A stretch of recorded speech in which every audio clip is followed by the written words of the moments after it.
ಎಲ್ರಿಗೂ ನಮಸ್ಕಾರ. ಕರಾವಳಿ ಸ್ವಾದಕ್ಕೆ ಸ್ವಾಗತ. ಇವತ್ತಿನ ವಿಡಿಯೋದಲ್ಲಿ ತುಂಬಾ ಸಿಂಪಲ್ ಆಗಿ ಸಖತ್ ಟೇಸ್ಟಿಯಾಗಿ ಮಾವಿನಕಾಯಿ ಮಸಾಲ ಚಿತ್ರಾನ್ನ ಹೇಗೆ ಮಾಡೋದು ಅಂತ ತೋರಿಸ್ಕೊಡ್ತಾ ಇದ್ದೀನಿ. ಬೇಗನೆ ಮಾಡ್ಕೊಳ್ಬಹುದು, ತುಂಬಾ ರುಚಿಯಾಗಿರುತ್ತೆ. ಬನ್ನಿ ಹೇಗೆ ಮಾಡೋದು ಅಂತ ನೋಡೋಣ. ಮೊದಲಿಗೆ ಮಸಾಲೆ ರುಬ್ಕೊಳ್ಳಿಕ್ಕೆ ಒಂದು ಚಿಕ್ಕ ಮಿಕ್ಸಿ ಜಾರ್ ತಗೊಂಡು ಅರ್ಧ ಚಮಚ ಆಗುವಷ್ಟು ಜೀರಿಗೆ, 1 ಚಮಚ ಸಾಸಿವೆ, ಒಂದು 3 ರಿಂದ 4 ಚಮಚ ಆಗುವಷ್ಟು ಕಾಯಿ ತುರಿನ ಹಾಕೊಳ್ತಾ ಇದ್ದೀನಿ. ಹಾಗೆ ಖಾರಕ್ಕೆ ಒಂದು 4 ಹಸಿಮೆಣಸಿನಕಾಯಿ, ಸ್ವಲ್ಪ ಕೊತ್ತಂಬರಿ ಸೊಪ್ಪು, ರುಬ್ಲಿಕ್ಕೆ ಸ್ವಲ್ಪ ನೀರು ಹಾಕ್ಕೊಂಡು ನುಣ್ಣಗೆ ಇದನ್ನು ಪೇಸ್ಟ್ ಮಾಡ್ಕೊಳ್ಬೇಕು. ನೀವು ತಿನ್ನೋ ಖಾರಕ್ಕೆ ಅನುಗುಣವಾಗಿ ಹಸಿಮೆಣಸಿನಕಾಯಿನ ಸೇರಿಸ್ಕೊಳ್ಳಿ. ನೋಡಿ, ಈ ರೀತಿ ಸ್ವಲ್ಪ ನುಣ್ಣಗೆ ಪೇಸ್ಟ್ ಮಾಡಿಕೊಂಡು ಇದನ್ನು ಇವಾಗ ಪಕ್ಕಕ್ಕೆ ತಿಟ್ಕೊಳ್ತಾ ಇದ್ದೀನಿ. ನೆಕ್ಸ್ಟ್ ಇವಾಗ ಚಿತ್ರಾನ್ನ ಮಾಡಲಿಕ್ಕೆ ಸ್ಟವ್ ಮೇಲೆ ಒಂದು ಕಡಾಯಿ ಇಟ್ಟು 3 ಚಮಚ ಆಗುವಷ್ಟು ಎಣ್ಣೆ ಹಾಕ್ಕೊಳ್ತಾ ಇದ್ದೀನಿ. ಎಣ್ಣೆ ಬದಲು ತುಪ್ಪ ಕೂಡ ಹಾಕ್ಕೊಳ್ಬಹುದು. ಎಣ್ಣೆ ಸ್ವಲ್ಪ ಬಿಸಿ ಆದಮೇಲೆ ಒಂದು 2 ರಿಂದ 3 ಚಮಚ ಆಗುವಷ್ಟು ಕಡಲೆ ಬೀಜ ಅಥವಾ ಶೇಂಗಾನ ಹಾಕಿ ಕಡಲೆ ಬೀಜ ಗರ್ಗರಿ ಆಗೋ ತನಕ ಗ್ಯಾಸ್ನ ಕಡಿಮೆ ಉರಿಯಲ್ಲಿ ಇಟ್ಕೊಂಡು ಫ್ರೈ ಮಾಡ್ಕೊಳ್ಬೇಕು.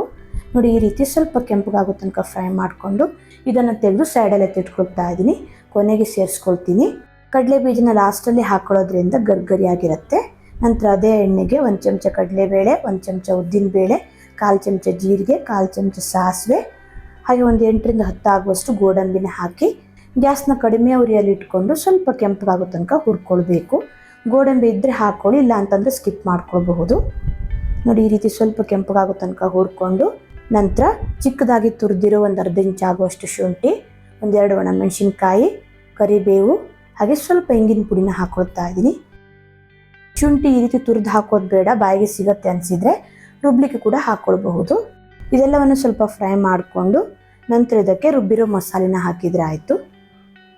ಸ್ವಲ್ಪ ನೀರು ಕೂಡ ಸೇರಿಸ್ಕೊಳ್ತಾ ಇದ್ದೀನಿ. ಜಾಸ್ತಿ 1-2 ಚಮಚ ಆಗುವಷ್ಟು ನೀರು ಹಾಕ್ಕೊಂಡಿದ್ದೀನಿ.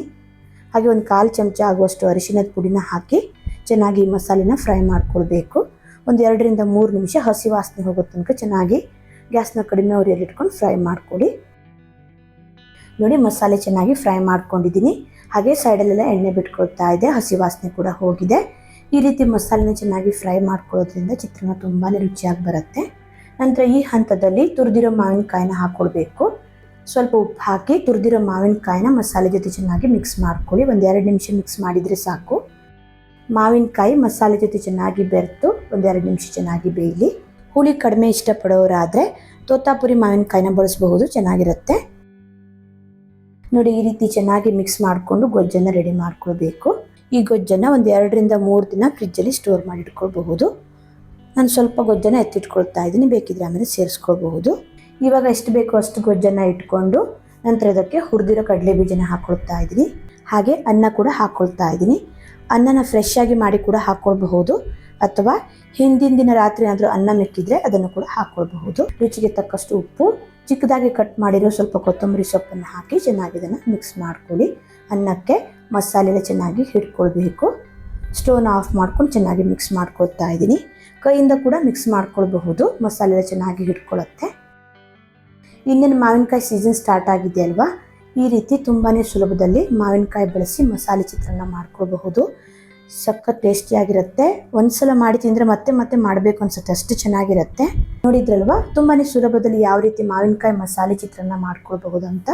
ವಿಡಿಯೋ ಇಷ್ಟ ಆದರೆ ಲೈಕ್, ಶೇರ್, ಕಮೆಂಟ್ ಮಾಡೋದನ್ನು ಮರಿಬೇಡಿ. ಮತ್ತೆ ಸಿಗ್ತೀನಿ ಹೊಸ ವಿಡಿಯೋದೊಂದಿಗೆ. ಧನ್ಯವಾದಗಳು.